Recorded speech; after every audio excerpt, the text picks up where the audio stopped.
In the wide open fields outside of Nyssa, Oregon, there are no guard towers, no barbed wire, no concrete barracks left standing, just farmland, wind, and sky.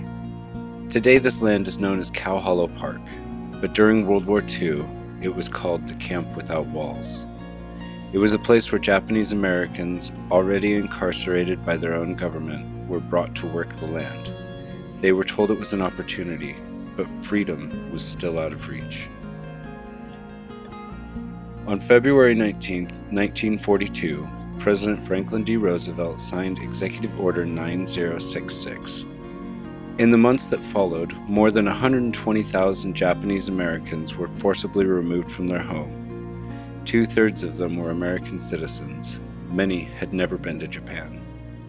Their families were given days to sell everything: businesses, farms, homes, pets.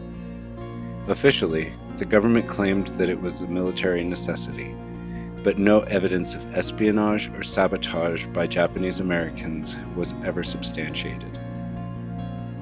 Historians widely agree that it was fueled by wartime hysteria, anti-Asian racism, economic opportunism, and political fear. In Eastern Oregon, another problem was growing. The farms were running out of labor. With thousands of young men deployed overseas, agricultural regions like Malheur County faced severe labor shortages. Sugar beets, onions, and other crops risked rotting in the field. The War Food Administration created the agricultural labor programs.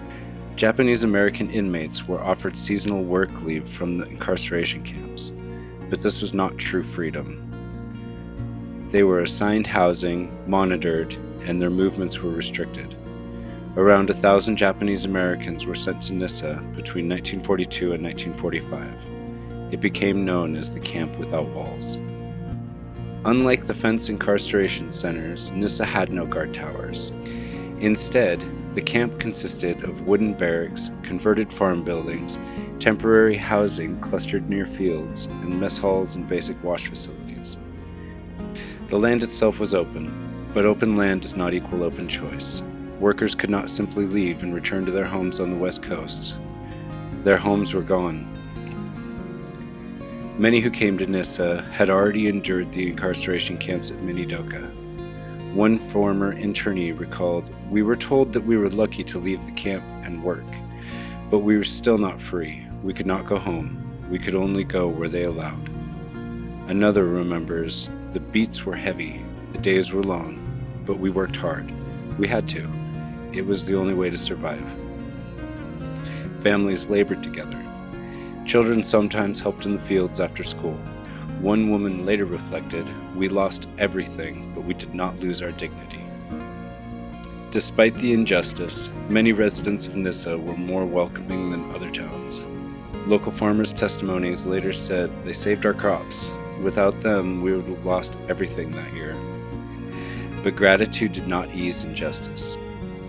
They were American citizens. They were stripped of their rights, forced from their homes, and used as labor. And yet they built friendships. They formed baseball teams. They held religious services. They created moments of humanity in a constrained space. One internee recalls, "We learned to endure. That became our strength." When the war ended in 1945, the internees were released.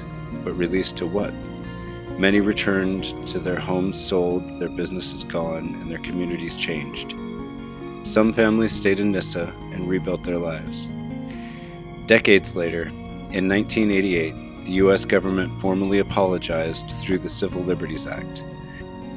It acknowledged that the incarceration was driven by racial prejudice, war hysteria, and the failure of political leadership.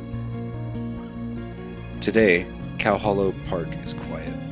Children play. The wind moves through the grass. There are no fences here, but the history remains. The Camp Without Walls reminds us that injustice does not always look like prison bars. Sometimes it looks like open fields. Sometimes it looks like opportunity. And sometimes it asks ordinary people to endure extraordinary injustice and still remain human. The question it leaves us with is not only what happened here, but whether we would recognize it if it were to happen again. Thank you for coming along, and if you'd like to join me on future journeys through the landscapes, histories, and hidden places of Cascadia's high desert, consider subscribing. Stay safe out there.